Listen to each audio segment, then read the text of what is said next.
নমস্কার দাদা, আপনার নাম কি? আমার নাম সোনু প্রসাদ। আপনাকে একটা ধাঁধার প্রশ্ন করব। করুন। হ্যাঁ, করুন। উত্তর দিবেন তো? হুম। ধাঁধার প্রশ্ন, ভেবে চিন্তে উত্তর দিবেন। হুম। বিয়ের পর হুম। ছেলেদের কি বেড়ে যায়? ভুঁড়ি বেড়ে যায়। ভুঁড়ি? না না, ভুঁড়ি তো এবারে সবার কি ভুঁড়ি বাড়ে? বিয়ের পর ছেলেদের কি বেড়ে যায়? বিয়ের পর ছেলেদের কি বেড়ে যায়? খিদে বেড়ে যায় নাকি? এই খিদে বেড়ে যায়, তাই হয়? একটু বেশি খেতে ইচ্ছা করে। না, রাতে। না। তবে কি? হ্যাঁ, ভাবেন, বিয়ে এখন সময় আছে, ভাবেন বিয়ের পর ছেলেদের কি বেড়ে যায়? বলতে পারবে ভাই? এবার তুমি বলতে পারবে?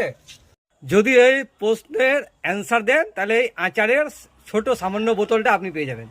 যদি এই প্রশ্নের যদি উত্তর ঠিক দিয়ে দেন তাহলে এই আচারের বোতলটা আপনি প্রাইজ পেয়ে যাবেন।